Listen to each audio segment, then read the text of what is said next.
Okay, thank you, Ms. Smith. We are live on YouTube. All right, great. It is 5:31 and we will call to order the Zoning Advisory Committee meeting. Today is Thursday, November 19th, 2020. And I would like to invite Vice Chair Kaylin Campbell to do roll call. All right. Natalie Geisels, Trustee Zone A representative.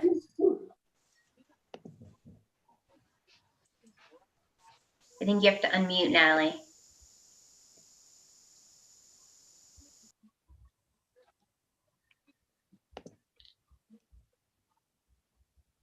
We still don't hear you, but we see you. We'll go to the next person. Okay. Polly Boardman, Trustee Zone B representative. Present. Mila Pukta, Trustee Zone C representative. Present. Beth Smith, Trustee Zone D representative. Present.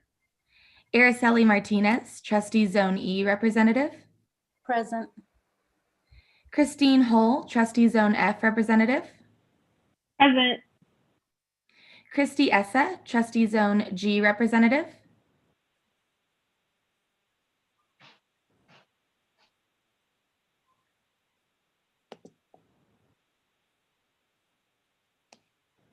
Christy's not able to be with us tonight.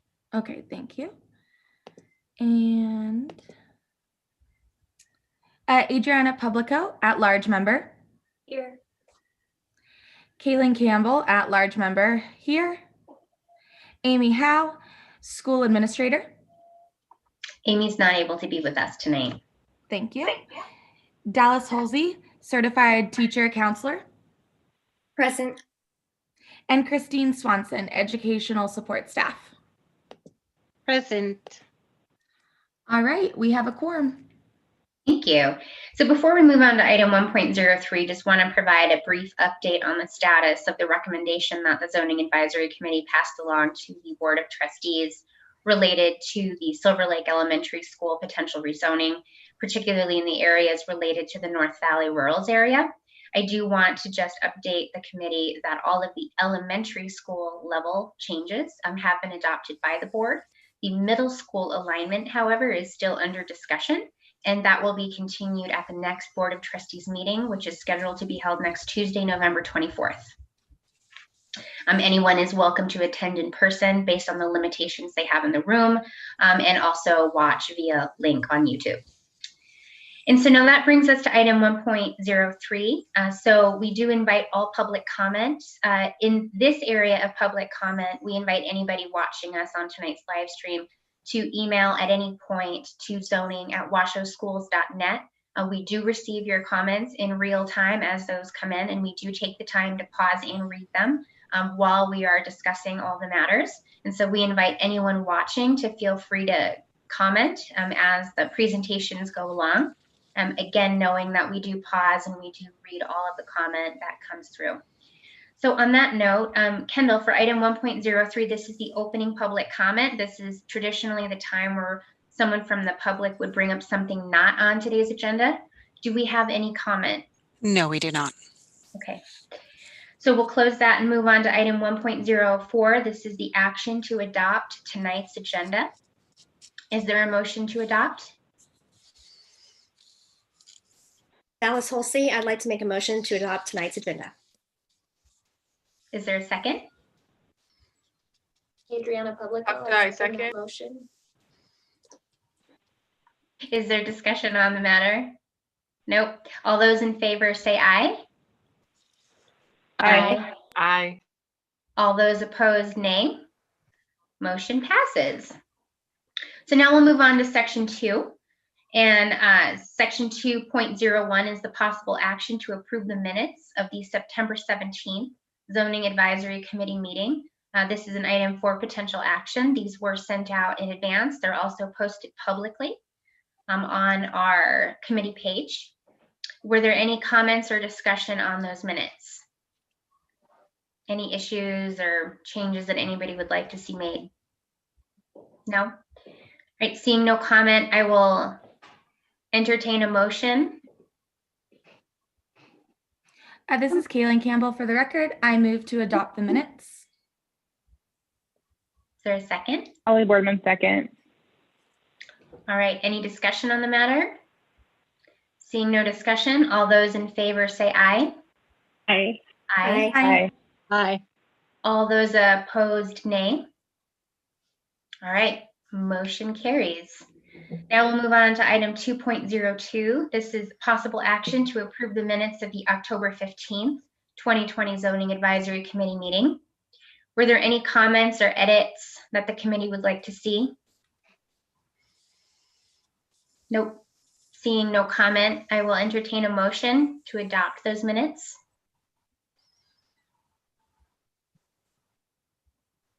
So moved. No, Adriana Publico. Adriana Publico, for the record, I move to adopt the meeting minutes of the October meeting. Is there a second? Araceli Martinez, I second the motion. Any discussion on the matter? All right, all those in favor say aye. Aye. Aye. Aye. Aye. All those opposed, nay. All right, motion carries. So that brings us to the main portion of tonight's meeting. Item 2.03, information and discussion of elementary, middle, and high school zoning boundaries in the Panther Valley and Sun Valley areas, including proposed zoning changes that could impact students attending Alice Smith Elementary School, William O'Brien Middle School, North Valley's High School, Esther Bennett Elementary School, Lois Allen Elementary School, Desert Skies Middle School, and the new Proctor Hug High School at Wild Creek. Also do want to point out, of course, that we do know that Proctor is spelled Procter. We apologize for that error in the agenda. And we welcome Chief Facilities Officer Adam Searcy to do tonight's presentation. And for the benefit of the public, again, I want to reiterate that as we're doing tonight's presentation, you can email in real time to zoning@washoeschools.net, where we will receive those comments in real time. And this is an item for information and discussion only. And that means that there is no action being taken tonight. We are just bringing this topic up so that we can begin to discuss it and share that information with the community. So at that point, I'll turn it over to you, Adam. Thank you. Okay, just want to triple check that everybody's seeing my screen here. We've got the presentation queued up. Looks good. Okay. Thank you, Beth. For the record, my name is Adam Searcy. I'm the Chief Facilities Management Officer for the school district. This is for information only this evening. This is a proposal that we have not presented to the committee or elsewhere in the public previously. This is something that's been developed by staff that has, well, we'll walk through the details, but diving right into the dense projected enrollment charts that you guys are familiar seeing, we see all of the potentially impacted schools here on the left. So we're going to talk about them sort of in verticals throughout the night. We've got Alice Smith, O'Brien, and North Valleys. And then we've got Allen Bennett sort of in combination, and then Desert Skies Middle and Hug High School.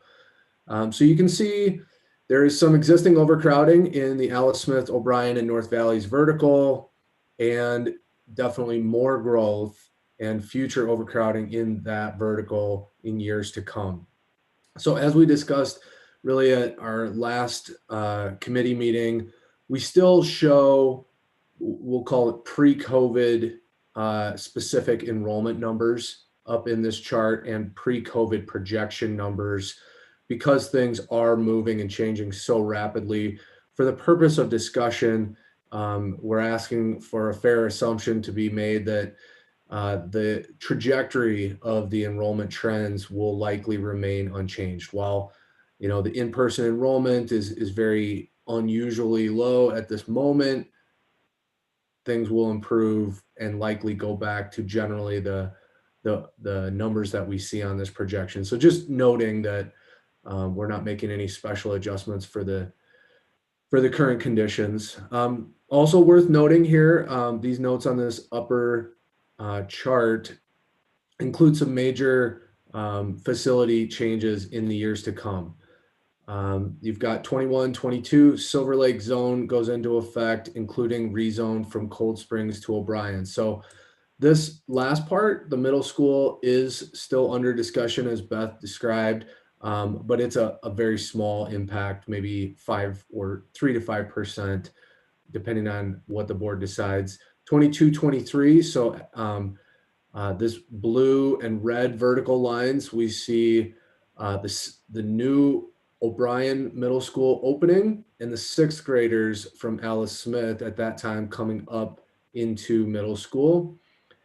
We also see the opening of the new Proctor Hug High School at Wild Creek occurring in 22-23, as indicated by this red vertical. And then 23-24, we see the opening of the Debbie Smith CTE Academy at the current Proctor Hug campus, and we see a modest impact or reduction in enrollment to both of the North Valleys and Hug High Schools as a result of that. So that's, again, just kind of walking through what this table means. The lower table, we actually have some specific numbers regarding projected enrollments, actual enrollments, the differences, and then just a mention of where we have seen some of the students come and go to. As I mentioned, very atypical year, likely to resume in its on its previous trajectory once COVID subsides. So this is where we're at right now. This is the data map on slide 2, and on slide 3 here is the graphical representation, or the map, right? So this is, all these dots represent our existing students. You can see North Valleys High School and Alice Smith, kind of get your bearings here with this busy map. This is Golden Valley Road off of US 395 up here. If anybody's ever traveled past North Valleys, we're going to be talking a lot about East Golden Valley Road, West 7th Avenue, O'Brien Pass, whatever you prefer to call it. This road that connects Golden Valley to Sun Valley is a big part of tonight's conversation. And then this area in here, we're going to be focusing on as generally referred to as Panther Valley.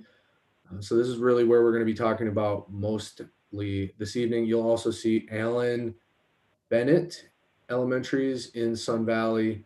And then zooming out a little bit on the next slide, you can see all the schools. So for those of you, just always good to reiterate, the blue lines are elementary school boundaries. The colors are middle school boundaries. And this one overlays a little bit, but basically this heavy line is the high school boundaries existing. So you got McQueen, Hug. This is currently Spanish Springs, but this will be Hug in 22 as well. And this area that's shaded in kind of beige is O'Brien and North Valleys High School.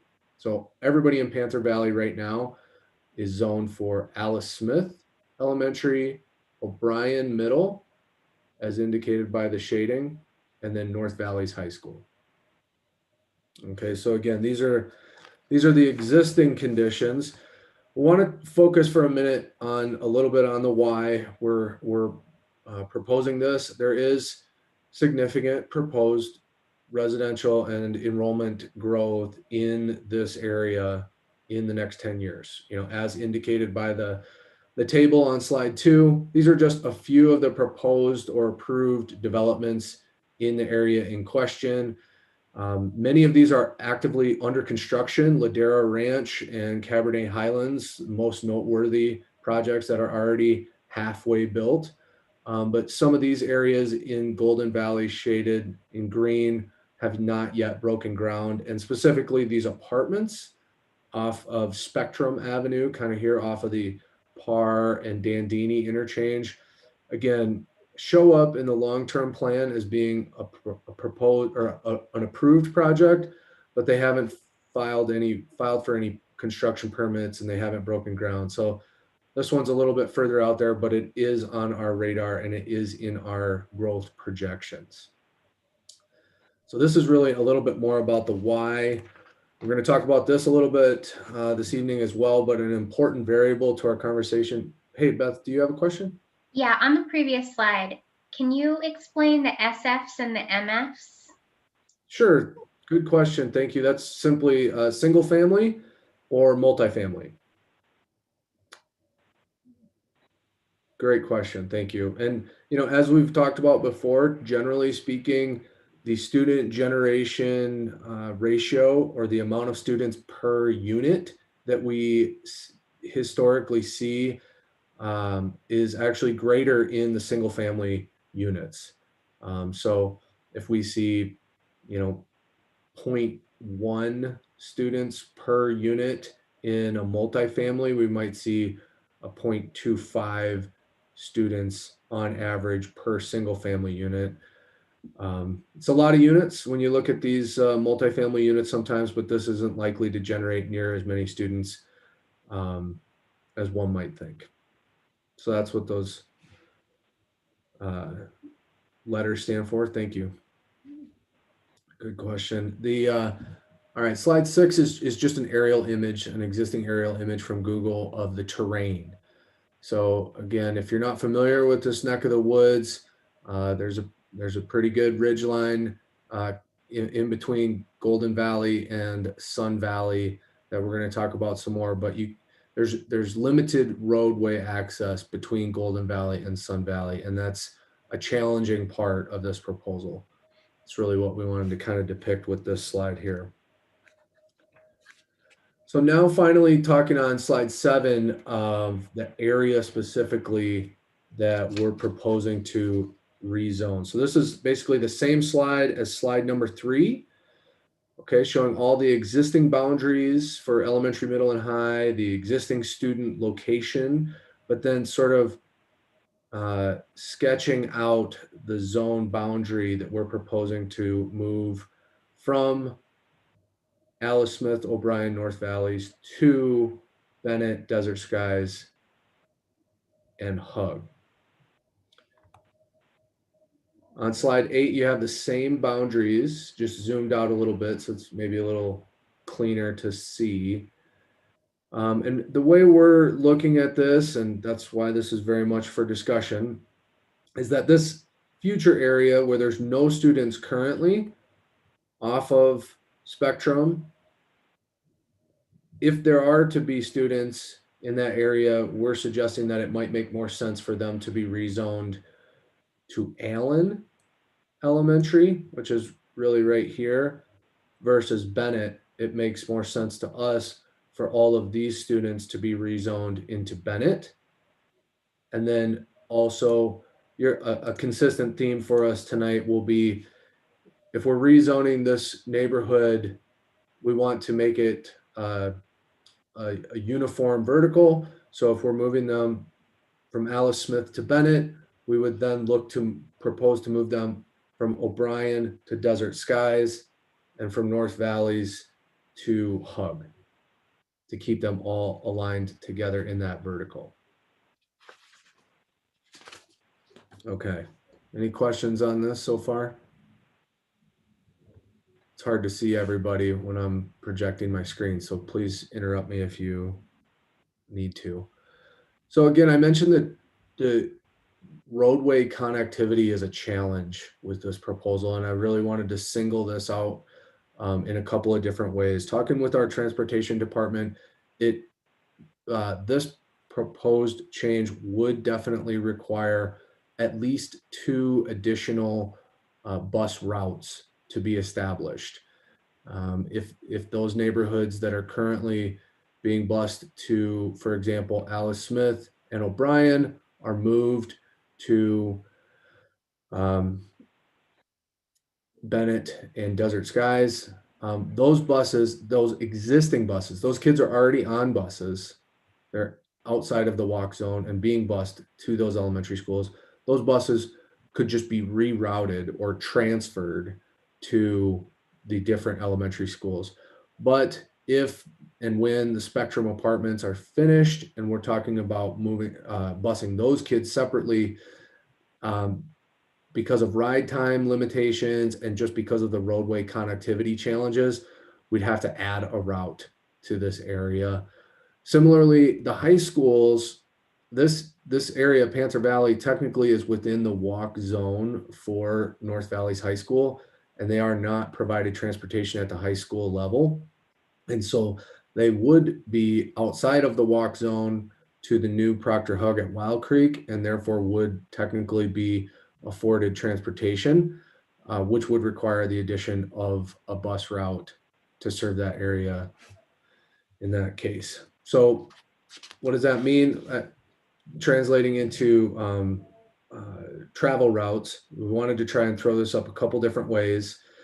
I mentioned earlier that we've got this O'Brien Pass going from Golden Valley to Sun Valley.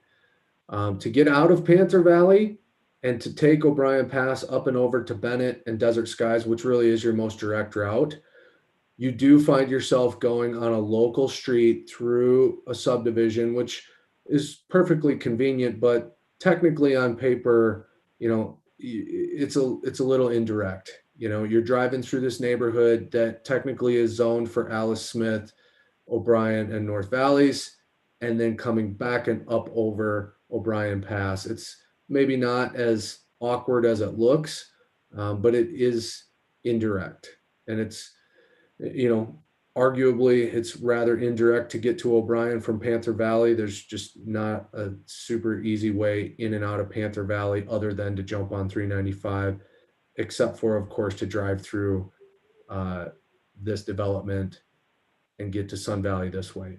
Of course, as I mentioned, you can get up on US 395, drive down to Parr and Dandini, hop over Dandini, and you're in Sun Valley. That's not a straight shot either, but it's a perfectly viable route. Or all the way down to McCarran and Clearacre and up into Sun Valley, either through Clearacre or Sullivan, El Rancho, as it's kind of drawn here. Okay, so there's some routes, but as I showed on that aerial, this area that's all white, there's no development here for a reason. There's no roads here for a reason. That's a mountain. That's not going to change. This slide 11, basically saying the same thing, just illustrating, you know, that there's more than one way to get from Golden Valley to Sun Valley. None of them are great. To get from Golden Valley to North Valley's high school and Alice Smith is a little better. You know, depending on your preference, you're jumping on the freeway for an exit, likely one way or another. So again, this is an important dimension to this proposal. It will require an additional bus route or two, depending on the timing of some of the developments, and it will likely result in slightly longer transportation durations to get from Panther Valley to these proposed new schools. Not significant. I'll tell you right now, I didn't measure it out in advance, but it's a challenge. Okay, so kind of wrapping it up, we've got existing and proposed here. Existing, again, you can see the Panther Valley area all in beige, all going to Alice Smith, O'Brien, and North Valley's high school. This is the existing conditions, and this is the map, you know, the map depiction of what's being proposed. So you can see now this whole Panther Valley area is changed to purple to represent Desert Skies. You can see these blue lines kind of extending across 395. That's Bennett, grabbing all these students over into Bennett. And you can see Allen's line extending over to pick up these potential future multifamily units. I'll flip back and forth so you can kind of see existing, proposed, existing, proposed.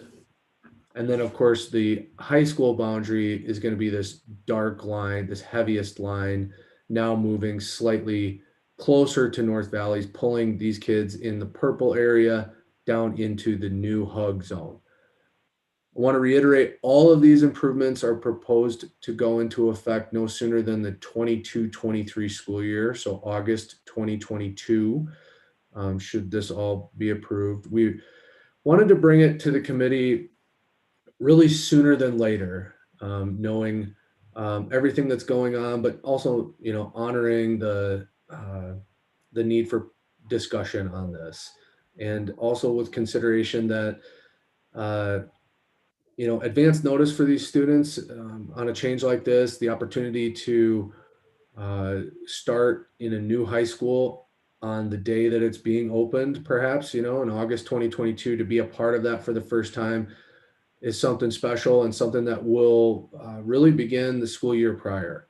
Next school year, 21-22, there will be a lot of work put into our existing student bodies to sort of build that new culture for the school that's being built right now. And for, if these students were to be rezoned into that new school, the thinking was that we want to allow them to be a part of that culture building process. Okay, so we've talked about the existing and proposed here on the maps. We want to talk about what it looks from a data standpoint. So this slide on 14 is the same as what we saw on slide number 2. These are the existing and projected conditions with the current boundaries. Slide 15 is what the enrollment numbers look like, assuming the proposed rezone is approved effective 22-23 school year. So all of these same proposals or all these same notes still apply as far as the opening of new schools and things of that nature. But you can see the existing conditions, these Sun Valley area and the Hug vertical schools have existing and future capacity that's very attractive to accepting some of these students. Conversely, the North Valley's vertical, really, we've got some existing and future overcrowding. Looking at the proposed numbers are really pretty positive from a facility standpoint. You can see Alice Smith and O'Brien really are brought down well into a comfortable range. North Valley's has been and will continue to be, after Hug is opened, our most populous high school, and we'll continue to track that as we move into the future for capacity relief. But it definitely moves the severe overcrowding much further out into the future. Conversely, it populates the Hug vertical schools in the Sun Valley area arguably to a healthier level, getting into that 75-85% of capacity sweet spot versus down in the 65-70% range. I think arguably is better for those student communities. And then the new Proctor Hug High School at Wild Creek also has enough breathing room to accept this modest influx of high school students. So again, this item's for information only. It's very important that we get that public input and this discussion at the committee, and that we open it up for discussion early enough in the committee year so that we might have multiple opportunities to have these conversations. This is the end of the content I have. I did want to give Lauren Ford the floor just a minute. If there's not technical questions, we can come back because we have done a fair amount to try to engage with the community and solicit public input to that point. So I'll turn it over to Lauren or open it up for questions now. Thank you. Thanks, Adam. I did want to let everybody know that we did a mailer that went out to every single household that would be affected by this move, elementary, middle, and high school students. That mailer included a foldout that had a QR code. One code was for them to watch this evening's meeting. The other code provided them the opportunity to submit a public comment directly from their phone. We did do 3 Connect Ed messages from each school site, letting families know about this meeting. So that is the outreach that we've done, thanks to principals and the print shop and my EA Tamala Green for creating the mailer. Thanks, Adam. Beth, would you like to begin discussion? Yeah, so I have a question. For those materials that went out, was that presented in English and Spanish or just English? Correct. English and Spanish, the Connect Ed messages, and the mailer had, when you opened it up and folded it open, one side was English and one side was Spanish to meet the needs of the community. And how much public comment did that generate? We received one public comment before the meeting started. And Kendall, have we received any public comment since the discussion has begun? No, we're still only at the one public comment. Thank you. Lauren, I'm not sure if you mentioned this. I should also add we noticed this on our Facebook accounts, the school district Thank you, yes. and WCSD building. So like I said, it affects a lot of people. It's always important. All these rezoning conversations are very important and improved oftentimes by the public input. And just wanted to note that on this one. Thank you. I find that surprising that we didn't get anything besides one.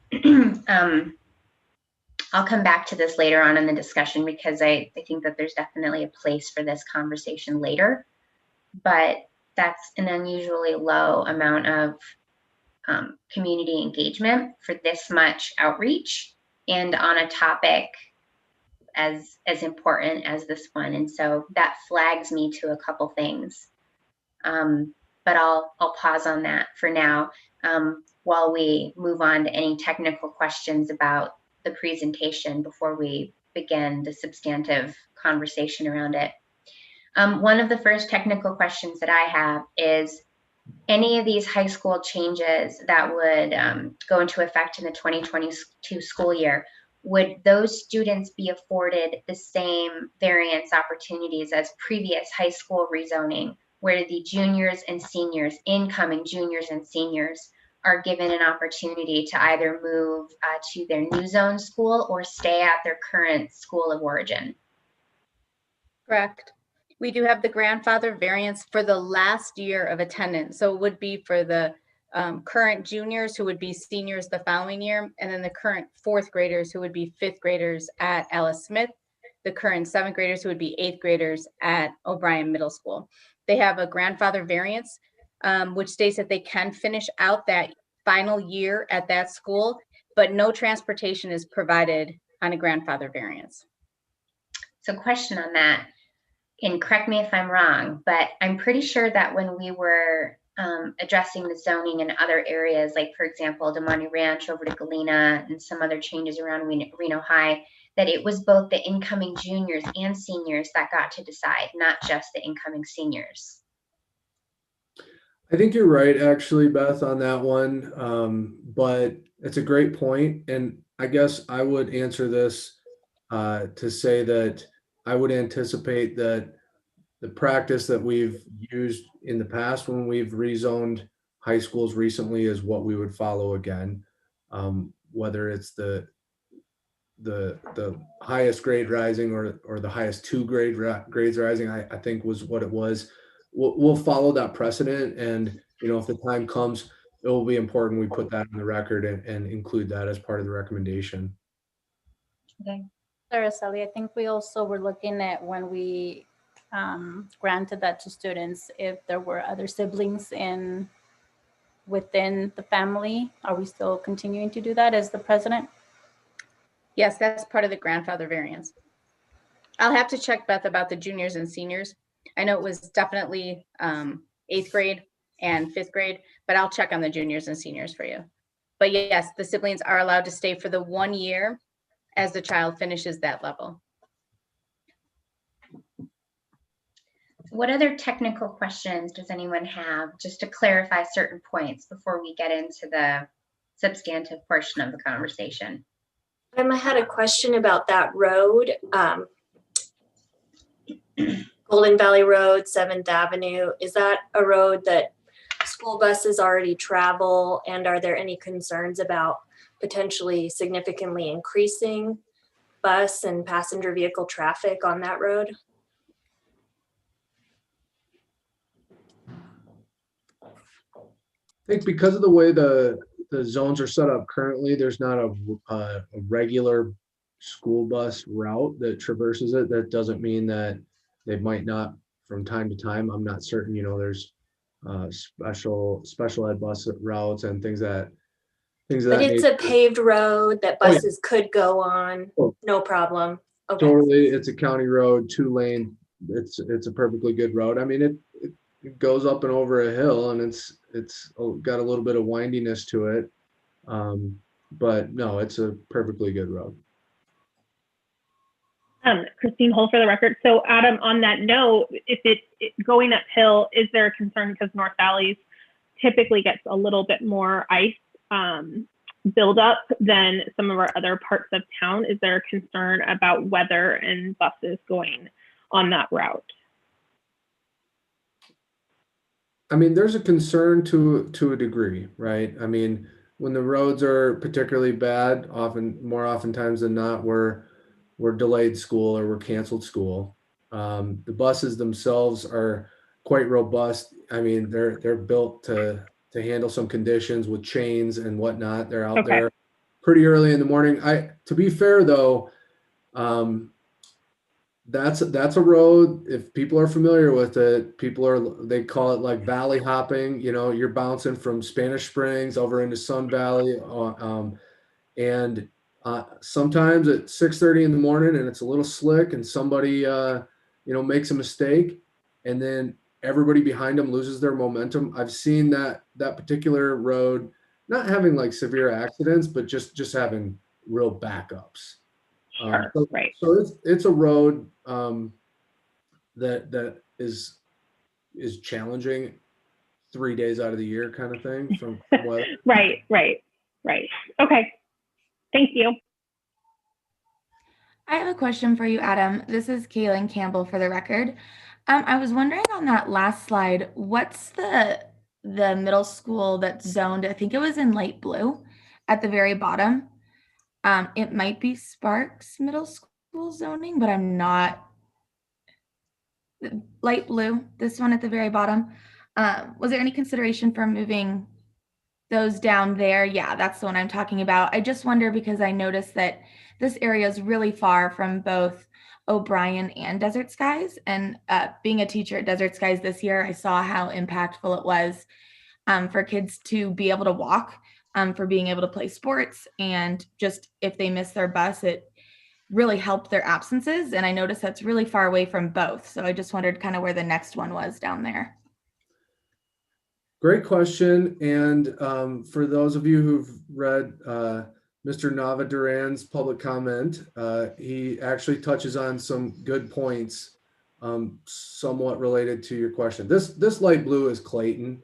Down here, we've got Clayton, Trainer in the green, and then this is Billinghurst already all the way over here.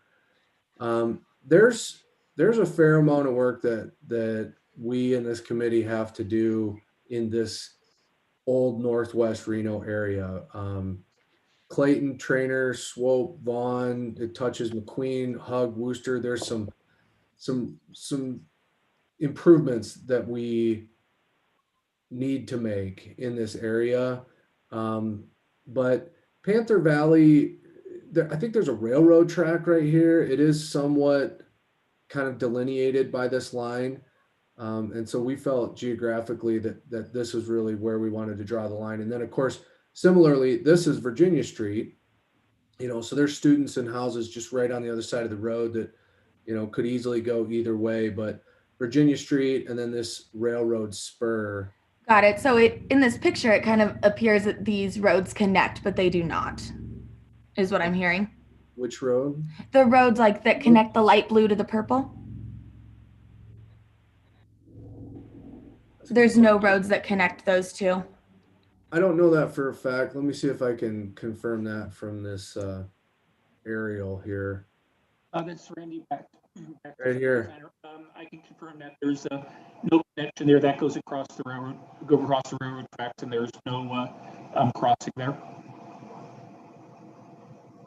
Thanks, Randy. Yeah, looking at this aerial, I think this is the same line that we're talking about here. You can see this is the railroad spur, and it does look like this subdivision basically dead ends.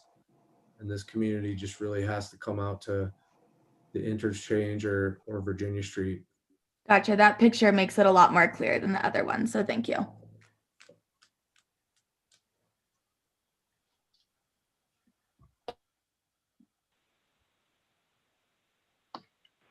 Beth Smith for the record. I've got one other question. So I definitely see the balance in the capacity charts with the way that you have the different areas potentially suggested for Allen Elementary School, and then also Bennett, particularly because Bennett has space to offer. If we did take this up, was there any thought to taking that area, so outside of the perfect little Nevada shape, and that extended Panther Valley beyond that, and then moving them to Allen, which feels a little closer? I know that the numbers balance really well, and I'm just posing it as a question. I see that upper area that has the little overhang, that's definitely closer to Bennett, but I wonder about that more populated area just to the left of the little Nevada shape, if there was any thought about could they fit in Allen, which is again a bit closer. So I'll take a stab at this. I'm not positive that I'm following which Nevada shape you're talking about, but I would just remind, on this kind of, you're either getting into Sun Valley on 7th Street or 7th Avenue here over O'Brien Pass. Dandini is, even more challenging than O'Brien Pass. So if you're anywhere in here, to get to Allen, you're probably going to want to come down and back up, versus if you go all the way up and over O'Brien Pass, now you're closer to Bennett. So you're really coming into Sun Valley way up here or way down here. So, there's room in either school. I think there's room for a conversation on which areas want to go where, but just recognizing that there's limited options to get from Golden Valley to Sun Valley, and where you enter Sun Valley then kind of influences where you want to go, I guess, from a school standpoint. Does that help? Yeah, and if it might make a little more sense, like on slide 8, for example, 8 or 7 both show those shapes. So for example, I was talking about that populated area to the left. Yeah. Okay, I see it now. I gotta it totally is. So that, of course, to Allen, I definitely think makes sense. It's just that area to the left of it and slightly above. I wondered if there was any thought about them to Allen. Obviously, just kind of talking ahead, if there were other options in the future. Sure. So these two areas definitely do not connect roadway wise. There's some terrain right in here, and they're never going to connect. So this area really wants to go over Dandini to Allen, or otherwise they're, that just geographically makes more sense. This whole area is generally up for discussion. These guys down here, they could take Virginia Street back down to Par and bounce over Dandini, kind of thing. They could hop on the freeway and bounce down and back up as well.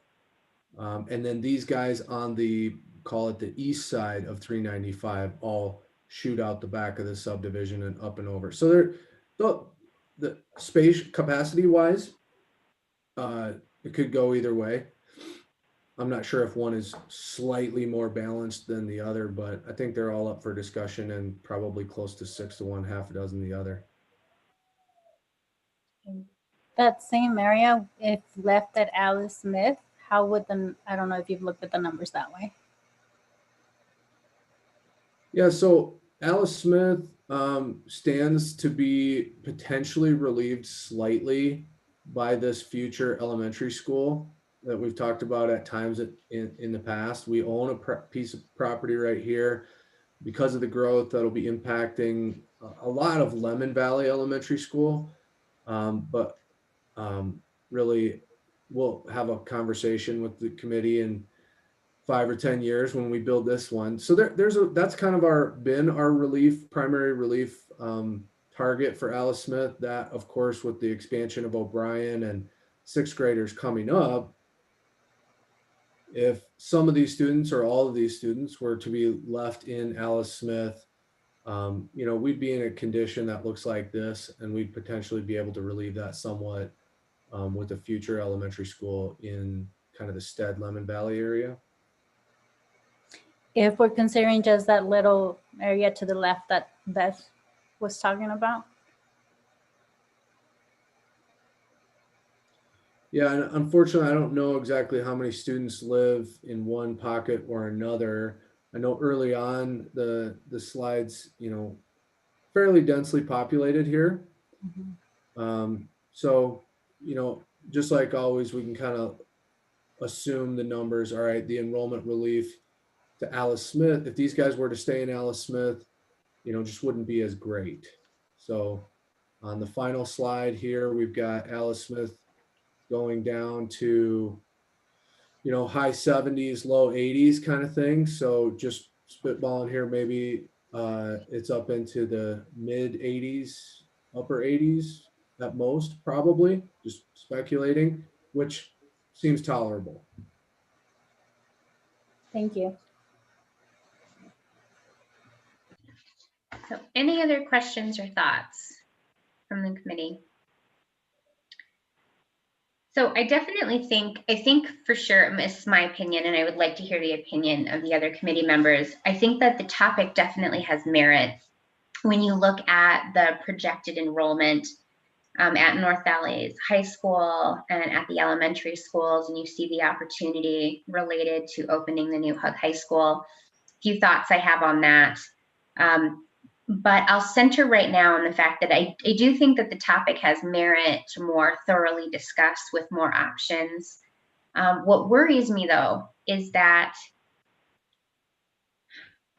if now is, with all that outreach, if a mailer and Facebook posts and ConnectEd calls didn't really generate anything besides a single public comment, I worry that a decision like this, which is important, is not going to get the right kind of community engagement that we need to fully make a decision. Not that we're making a decision tonight, but even in the next couple months, because one of the things that the Zoning Advisory Committee does best is listen to the voice of the community.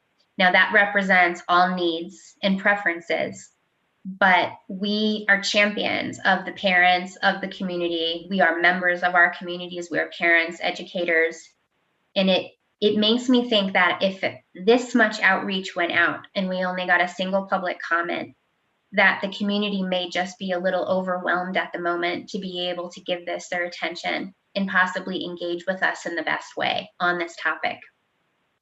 Now, with that said, I still think that there could be, hopefully, potential to bring this up later in the committee year. And there's an important reason why. And that is, I definitely believe that our traditional principle is that we offer families a full school year's notice before a change goes into place, which means that we have through the rest of the committee year, which could end in May or June, for a decision going into effect in 2022. And that also allows any potential students being rezoned to open that new Hug High School and be a part of creating that new culture. So I guess what I'm getting at is that I think that the topic definitely has merit, but it raises red flags for me that this much outreach didn't generate any engagement, and that I would be more comfortable picking this back up maybe in early 2021, still within our committee year, but just a couple months from now, to allow for more opportunity for us to reach out to the community.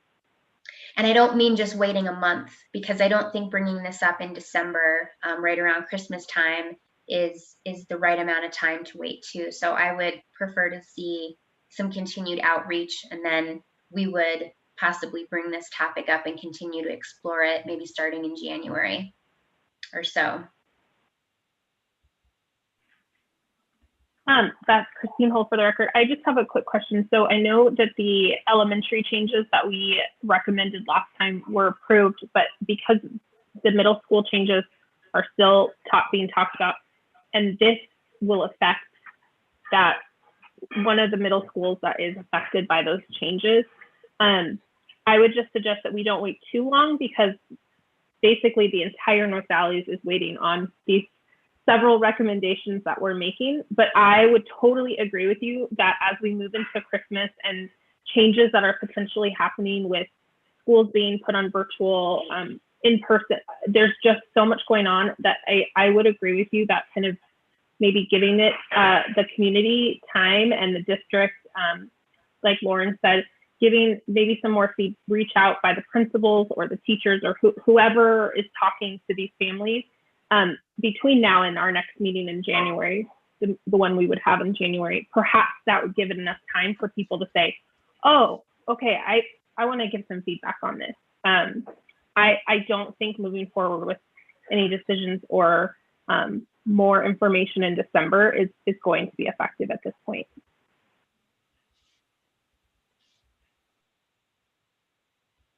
I agree, Christine. Paula, I see you nodding your head.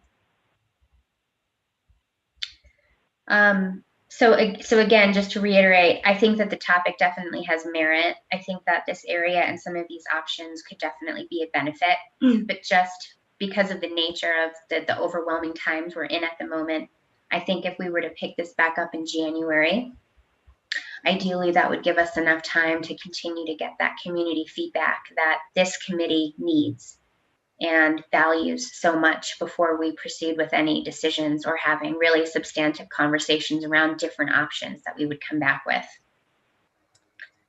Beth, this is Sarah Sally Martinez. I definitely thank the committee for pushing for Spanish and English outreach. I really appreciate that. And I hope that the parents also do.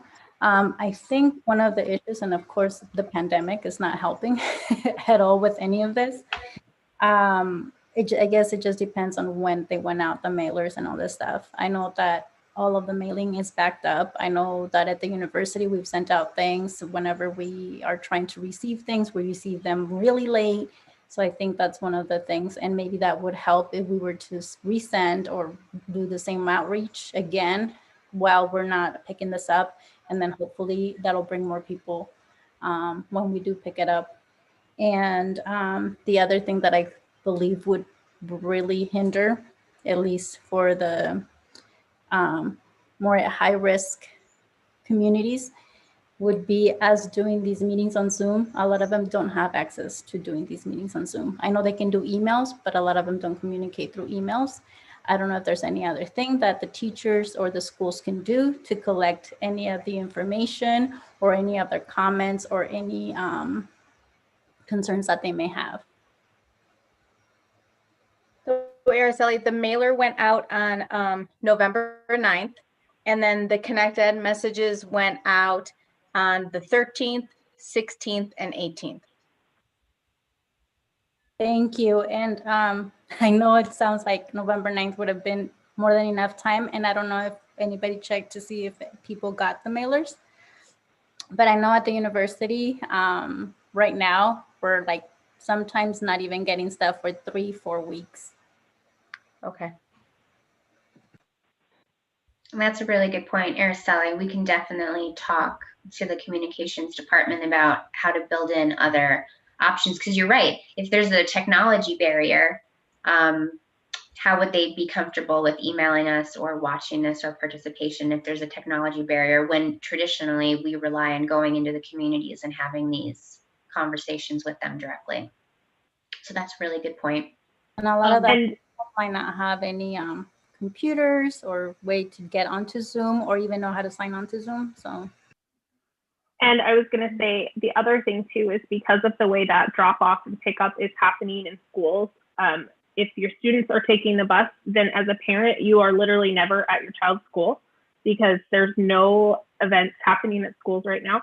And if you are dropping off at school, like I drop my children off, we don't go inside. We're not going inside. And so if that's the only way to give feedback to your principal or someone at the school, then you're not doing that this year. So I think between now and then, maybe we can come up with some, we can talk to Neil and, we can kind of come up with some how they can give public comment, the community can give public comment without it being through email if they don't have access, that kind of thing. Or if they can't go into the school and write it down, how can we get it from them? Can we, Chris wants it for the record, can we do some sort of group text? I find that getting all of these calls, I get several calls automated, and you just get to the point where you shut them off. It's a lot. And you get them in the mail, and that's hit or miss because it could be between those ads or something. It's hit and miss. Well, I to think get that's, them. yeah. So Chris, that's why I was saying we need to speak to Neil to make sure that we do it properly, because it is official public comment and there are some NRS regulations around public comment. So I don't want us to have that conversation where we just say what communication can happen. And so we'll let the people at the greenhouse figure it out, because that's their area of expertise, and I don't want us to get into a place where we're putting the district in a tight situation. But I think Beth is absolutely correct in that it is very strange that we did not get a whole lot of communication back. Also because we're not making a decision, so it also may be that we'll get a bunch more when it's for possible action. But that being said, I know Lauren knows this community very well and is really familiar with how to do parent reach out. So I trust that she probably already has some ideas in mind, having worked in a similar community. And so I absolutely think that we can come up with things, but I 100% agree with you, Beth, that we need to give it until January. Between now and December, there's just no way that we can get what we want to get done as far as community reach out. I guess one other thing that comes to mind, at least for the Latino community, I think a lot of people are maybe glued to the TV and the news. I don't know if there's some sort of public announcement that can be done, just general, that could be said in English and Spanish and also in the English news media, in terms of, hey, the zoning committee is working in this area, please reach out. Here's the phone number. Here's a text that you can send at this number if you have comments, or if you live in this area, if you want the information emailed to you or whatnot. That's one thing that I can think of. I think that's a fantastic idea, Araceli. And I was thinking about your comment and how because we're not able to be in communities with people, and that's really when we experience the drop off between participation or number of people who are participating with public comment. I was wondering, and this is an idea that I don't know if it's legal or allowed, that's why I'm throwing it out right now, but if we could have a time and a camera set up at the 3 schools that would be affected, the Alice Smith, O'Brien, and North Valleys, announce it on the news or something, and say, if you want to make public comment, you will have 3 minutes in front of a camera to do it. Then it gets played at our meeting. You know, it's recorded somewhere where nobody else is seeing them. We're not seeing them, but we could play it at the meeting so that people can speak like they do in the meetings when they're live. It's from them at school where we usually get their input, and it's played publicly during our meetings so that we can hear it. We can't respond to them, but we don't respond to them when they comment in person either. You know, given the lack of ability to have an in-person meeting, I think it might be a way to engage them more closely to the ways we have in the past, because the way we're currently doing it is really not getting them to interact and engage nearly as much as they used to. So that would definitely be something we would have to consult legal on, and I do have notes on that, but I do want to point out one thing. Right now, we aren't allowing outsiders onto school property due to the spread of COVID. So we're limiting access to buildings. So could it be out front? Could it be off to the side? Could it be like a cubicle on a playground? I don't know, right? Like. So I'll definitely check with legal on that. Thank you. Mm-hmm. Malia Pakta, for the record, is there some way that we can send a communication home with the students? I'm sure when you get into the older grades, they aren't as good as passing out their papers back to their parents. But you know, the elementary kids, when my kids were in elementary, they were coming home all the time with stuff in their take-home folders, and I would go through it. And I mean, at least it would get the the information to the lower grades? Yes, part of the issue also though is if you're in a classroom of fifth graders or fourth graders right now, not every single child would get that information, right? But yes, we can definitely work with the principals to make sure that individual things go home and students to let them know about that. Yes. Well, I think this is really good. There's lots of really creative ideas. And to Christine's point, I'm confident that the legal and communications team can give this some thought, knowing that it's a hope of ours to try to activate some other avenues. Yeah, I'm curious to figure out whether they're not getting the message or don't have the time or mind share to engage back with us. I don't know where the breakdown is, but I think that's an important piece. I think in potentially a couple more months of giving this some more effort, we would know, because I would think after that much engagement, it would feel somewhat clear that they're getting it. But I do think that would answer some more questions for us. I mean, it feels like we're fairly well aligned on that, and I think that some of our interest is made clear to the district teams that would be taking some action items. This is not actually an item for potential action, which means that we don't actually vote on it. So all we're doing is just kind of expressing these thoughts, and then this will go back to our district staff, and then we'll move forward accordingly. So just to kind of clarify, so it's not like we're going to be making a motion and actually voting on it to pick this back up in January. And Beth, I do want to let you know that yes, juniors and seniors are part of that grandfather variance. Yes, they are. And yes, siblings are in part of that as well.